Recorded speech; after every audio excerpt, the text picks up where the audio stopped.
اور میں یہ بڑے وثوق کے ساتھ ایک ذمہ دار مبلغ کی حیثیت سے یہ بات کر رہا ہوں. آپ صحیح بخاری اور صحیح مسلم کھول کے دیکھ لیں، فرض نمازوں کی تعداد جو ہے وہ 5 آئی ہے، اور ان کی رکعتوں کی تعداد بھی بیان ہو گئی ہے. فجر کے 2 فرض، ظہر کے 4 فرض، عصر کے 4، مغرب کے 3 اور عشاء کے 4. اور سفر میں سارے 2 فرض ہیں، مغرب کے 3. یہ ٹوٹل 17 رکھتے ہیں جن کی اکاؤنٹیبلٹی. باقی جنہ گڑ پاؤ گے انہ میٹھا، وہ ساری نفلی عبادت ہے.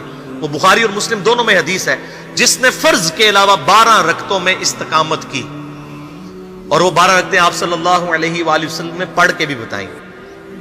اور امہات المومنین میں سے سیدہ عائشہ نے، سیدہ ام سلمہ نے، سیدہ ام حبیبہ رضی اللہ عنہن نے روایت بھی کی کہ 2 فجر سے پہلے، 4 ظہر سے پہلے، 2 ظہر کے بعد، 2 مغرب کے بعد، 2 عشاء کے بعد.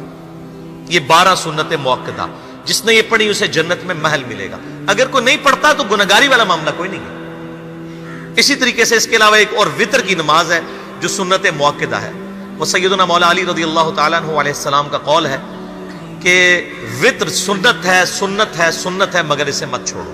ہے سنت ہے لیکن تاکیدی ہے. آپ صلی اللہ علیہ وآلہ وسلم نے سفر میں بھی وطر اور فجر کی 2 سنتیں پڑھی ہیں، لیکن یہ صرف افضلیت کے اعتبار سے تاکیدی ہیں، ان کی کاؤنٹیبلٹی کوئی نہیں ہے. البتہ یہ ضرور ہے، سنن ابی داؤد میں ایک حدیث ہے کہ جس کی قیامت والے دن فرضوں میں کوتاہی نکل آئے گی تو اللہ تعالیٰ فرمائے گا میرے بندوں کی جو نفلی اور سنت عبادت ہے اس کو تول لو اور فرضوں کے ایکویلنٹ قبول کر لو. تو آپ اگر سنتیں پڑھیں گے تو اس کے ایکویلنٹ نفلوں کی کوتاہی پوری ہو جائے گی، ادروائز اکاؤنٹیبلٹی اس کی کوئی نہیں ہے. یہ ذہن میں رکھیے گا.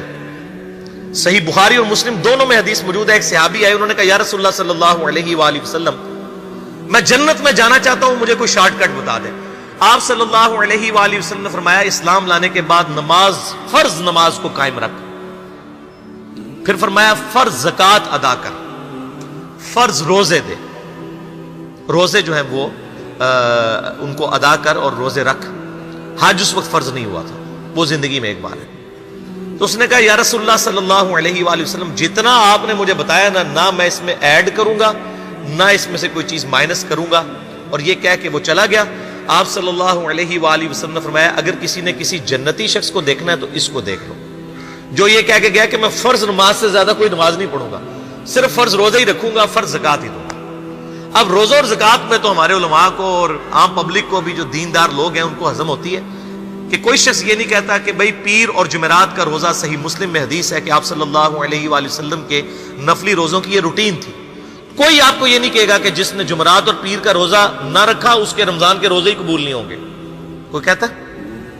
کیونکہ ان کو پتہ وہ نفلی ہے. اسی طریقے سے زکوٰۃ تو صرف 2.5% ہے نا، باقی تو نفلی صدقات ہیں جتنے مرضی دیں.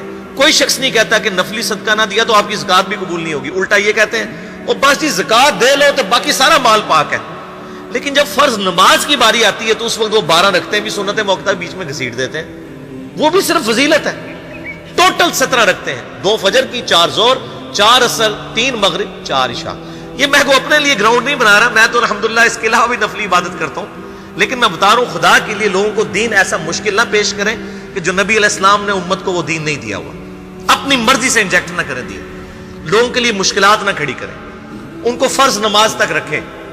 پھر انشاءاللہ کئی لوگوں کو میں نے اس نے نماز شروع کروائی، انہوں نے سنت نماز بھی، نوافل بھی شروع کر دی ہیں. لیکن آپ کم از کم وہ ڈیٹم لیول تو اچیو کروائیں لوگوں کا. لیکن فرض نماز کی باری آتی ہے کہتے ہیں جی سنتے بھی حصہ ہے. کہاں سے میرے بھائیوں حصہ ہے؟ وہ 17 رکھتے ہیں، سنتیں پڑھیں گے ثواب ہے، نہیں پڑھتے گناہ کوئی نہیں. تو کم از کم فرض تو ادا کریں. اس کے لیے آپ کو ٹوٹل 24 گھنٹے میں میرے خیال ہے 40 منٹ بھی نہیں چاہیے فرض پڑھنے کے. تو اس کے اوپر تو استقامت کم از کم ہم اختیار کریں. اور چھوٹی چھوٹی جو نٹی گٹیز ہیں ان کو تو ہم نے اتنا فالو کیا ہوا ہے، اور فرض نماز کے بارے میں ہم اتنے کیجول ہو جاتے ہیں. تو یہ فرض نماز کی امپورٹنس اس حوالے سے ضروری تھی، اس لیے میں نے